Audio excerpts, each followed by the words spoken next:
Thank you. Thank you very much.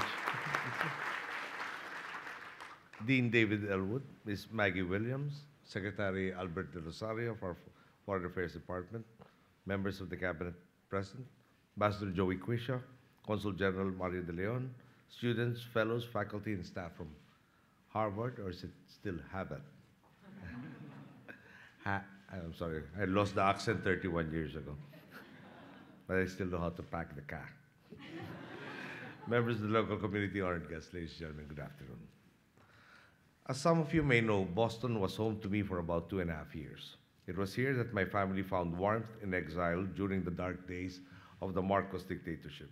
Harvard, in particular, was a haven for my father, who was one of your visiting fellows during those years. Back then, however, the closest I ever got to entering Harvard was traveling along Massachusetts Avenue. I never even owned a shirt from your souvenir store. Now I'm here talking to you, and I hope that later the organizers who invited me will be patting themselves on the back instead of shaking their heads in dismay. As a young man, I was taught that not opposing an oppressive structure was tantamount to perpetuating it. If you recognize a problem and choose not to do anything about it, then you become complicit, and in fact, you even exacerbate it. This reminds me of something that President John F. Kennedy once said, and may I quote, "Other people see things and say, why? But I dream things that never were, and I say, why not?" I take the difference to be in how people respond to being dissatisfied with the status quo. Anything made by the imperfect being that is man is by nature imperfect as well. The natural course, therefore, is to continue bettering the situation, to continue challenging the status quo so it can be changed for the better. But sadly, there are those who think that that's the way things are. There's nothing you can do about the status quo. Others, though, think in terms of positive transformation. If things are wrong, why not change it? This refusal to settle for the status quo played a pivotal role many times in the history of my country. It was in 1972 when Ferdinand Marcos, approaching the end of his second and last term, tried to float the idea of being replaced by his wife Imelda.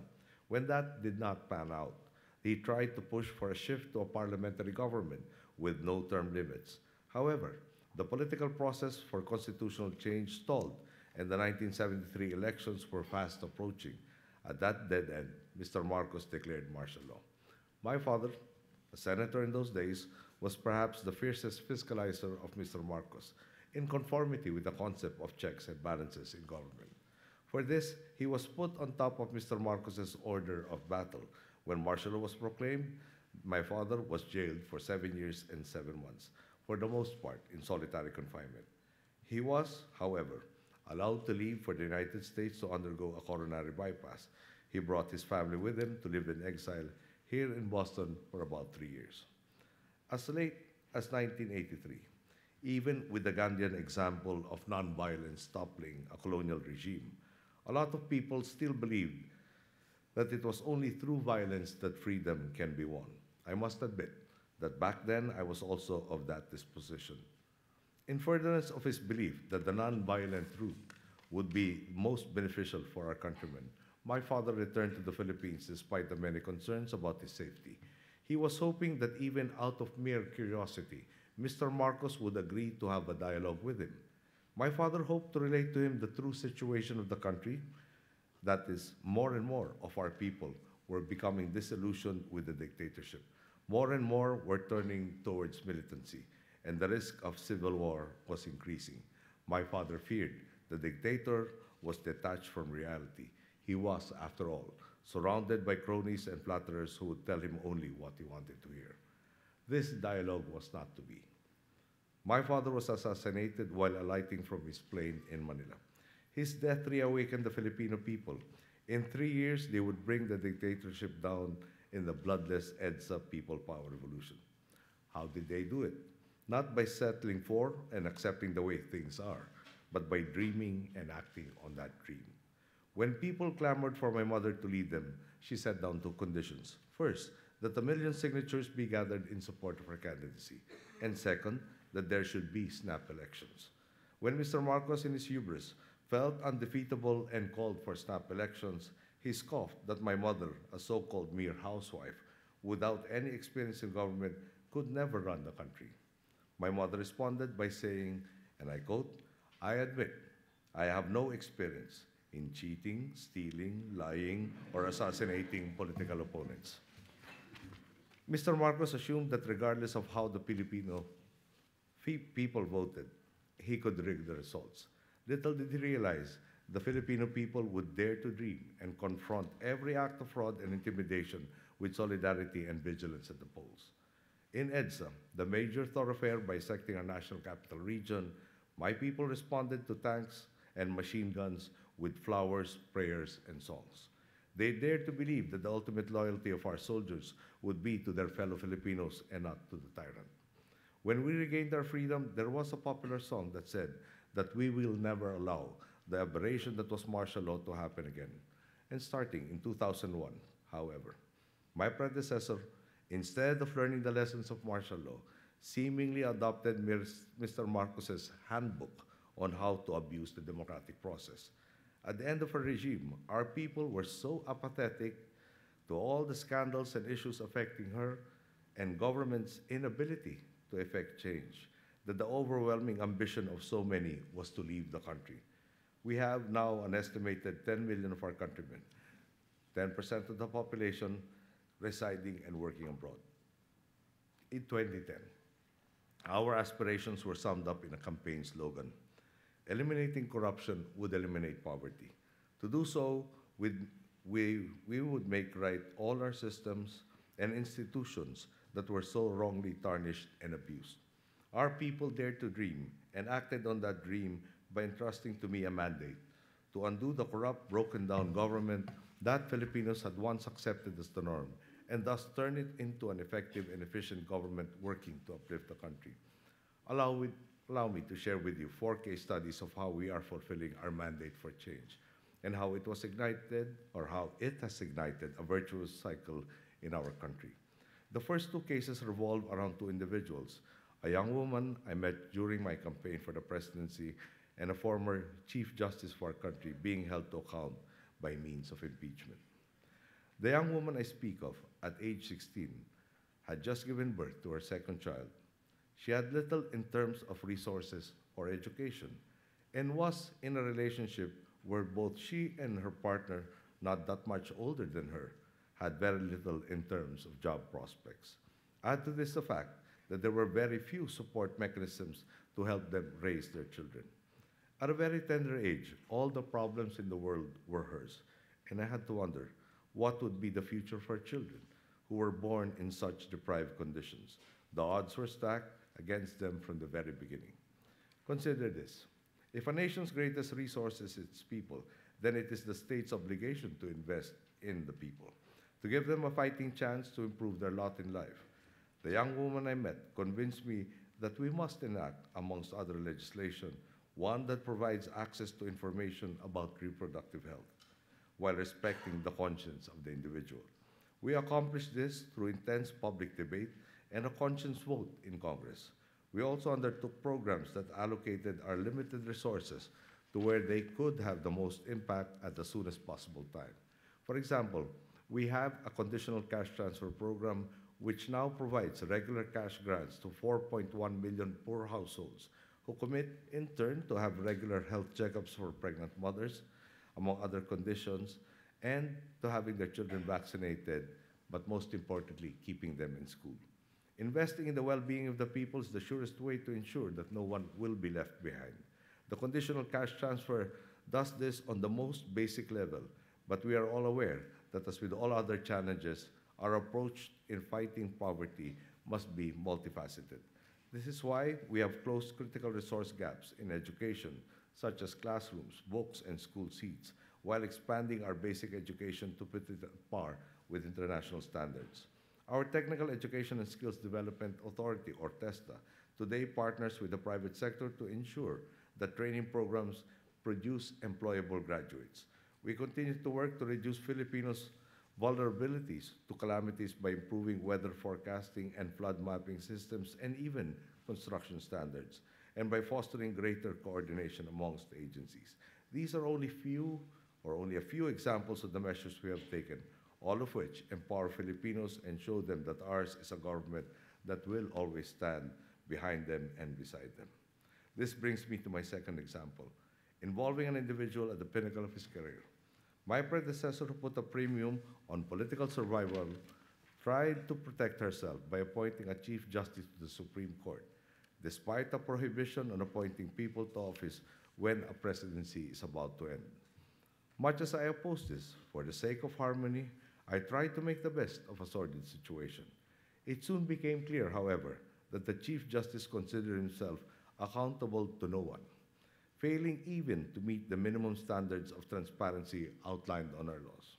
To illustrate, as a measure towards transparency, our Constitution requires government workers and officials to declare their wealth in a signed statement of assets, liabilities, and net worth. He declared that the Chief Justice, declared a mere 2% of his wealth, hiding the rest in an apparent attempt to mislead the public. We resolved to stop this impunity. Our House of Representatives impeached him for violating the Constitution and betraying public trust. The Senate later convicted him. His dismissal from office and the charges he now faces in the regular courts is just one example of accountability. My predecessor and three incumbent senators, to cite the most potent examples, are now in detention as they undergo trial on the charge of plunder. May I just state for the record, we only have 24 senators for the 100 million population. It is no surprise then that we have a more efficient, better motivated, and better performing bureaucracy, whose services yield true benefits. Infrastructure costs less, and there is far more of it, built with better quality. 12,184 kilometers of roads have been constructed, rehabilitated, or improved under our watch so far. By cutting red tape and minimizing, if not eliminating, opportunities for collusion, the Public Works Department has saved over 27.79 billion pesos, which can then be used to implement the next phases of these projects. Today, government is multiplying the benefits that each peso can bring to the Filipino people. Taxes have not been raised, except for those products society discourages, such as alcohol and tobacco. Government-owned corporations, where cronies used to be put out to pasture, no longer lose money while paying lavish bonuses to themselves. A rational, results-driven approach to budgeting has vastly reduced waste and corruption while freeing up funds. We have more than doubled spending on infrastructure, expanded social services, and yet we have halved the deficit. The world, taking notice of our efforts, has helped in this regard. Under our watch, the Philippines has received positive credit ratings actions 20 times, with Fitch, Standard & Poor's, and Moody's ranking the country now investment grade for the first time in our history. These ratings upgrades come at a time when ratings agencies themselves have been more conservative in their evaluations because they have come under greater scrutiny after the global economic crisis. This has allowed us to retire old debt, obtain better terms for new debt, and demonstrate to the world that the Philippines is a safe and worthwhile place in which to do business. Last year, our economy grew 7.2%. In the second quarter of this year, our 6.4% GDP growth was one of the highest in our region. Most important of all, comparing the first semester in 2012 to the same period in 2013, 2.5 million Filipinos have been lifted above the poverty line. We continue to make massive investments into the people and for the people, not only to ensure that more Filipinos surpass the poverty line, but also to ensure that those who have crossed the poverty line will never fall below it again. Prosperity requires peace and stability within our own borders and in our part of the world. And so the third and fourth cases I will share with you today involve my decision to meet a man who had long rebelled against the government and our efforts to find a path to peace in the face of competing claims on the South China Sea. Conflict between Filipino Muslims and the central government has torn Mindanao, our southernmost island group, for over 40 years. In August of 2011, in an effort to engender trust and revitalize the stalled negotiations, I embarked on what was then a secret trip to Japan to meet the leaders of these rebels. At the time, there were those who warned me of the potential political risk involved in such a move, especially if failure were to arise from the dialogue. The question for me, however, was not one of political calculus. Rather, it was one of personal risk versus national gain. There I was with a chance to advance the country along the path to peace. I knew it was not something I could let slip through my fingers. Conflict had been decades long. The negotiators were belligerents at certain times. Both sides had committed atrocities. Both sides had failed dreams and aspirations. Hence, we needed to rekindle trust. To do so, we had to put ourselves in each other's shoes. Individual goals had no place on the table. The objective was not to gain an advantage over the other party, but to create a win-win situation for all involved. Our dialogue proved that we agreed on a vital point, that our Moro brothers and sisters sought and deserved a push for genuine structural reform to ensure inclusive development. To achieve this would achieve what all desired, which was lasting peace. We are well on our way towards the goal. Peace negotiations have been successfully concluded, with surveys showing overwhelming support amongst our publics. Before I left the Philippines for this extended trip, my administration submitted a draft law to Congress, which hopes to achieve our collective dreams of fairness and inclusiveness in Muslim Mindanao. The task before us, to ensure that those who have been long neglected are empowered to reap the gains of equitable progress. If trust and long-term thinking can usher in peace in Mindanao, my final example to you is that there is a similar way forward in reducing tensions in the South China Sea. Nations in the region have asserted competing claims to this area, which has for millennia been part of the way of life for our seafaring ancestors. The question we face: will the consensus of the international community, as embodied by laws such as the UN Convention on the Law of the Seas, be upheld in resolving these claims? All signatories to the UNCLOS have bound themselves to the equitable delineation of maritime entitlements. It grants us equal rights and also equal obligations. As a founding member of the United Nations, we believe that its covenants such as UNCLOS and institutions such as the International Tribunal for the Law of the Sea provide the most rational, just, and respectful mechanism for countries to find harmony, despite their differences. This has informed our decision to advance two tracks of action in addressing disputes in the sea, which is known by many names in our part of the world. First, to continue calling for the formulation of a binding code of conduct for the South China Sea. Second, arbitration to clarify the maritime entitlements for all countries concerned. International law allows for a dignified and sustainable resolution to competing claims, as demonstrated by the recently concluded Bay of Bengal Maritime Boundary Arbitration. These four case studies illustrate how the adherence to our bedrock principles of integrity, inclusiveness, and justice, based on the rule of law, have taken our country from one triumph to the next. Some might be wondering, how did we get where we are now? Our country is not rich after all, and coming to the presidency, I inherited many problems which early on seemed insurmountable. The transformation came about because we asked, why not? We got here by refusing to give up and by always asking, why settle for or endure the status quo when we can change it? Our experience has taken us from a party that not too long ago was labeled as impractical do-gooders to an administration that few in the opposition dare attack publicly for fear of a backlash from all those who have benefited from our programs. After all, attacking our reform agenda would mean attacking the very people whose votes they were courting. Today, even the political opposition grants that we have made tremendous progress, which the Filipino people, of course, have seen for themselves.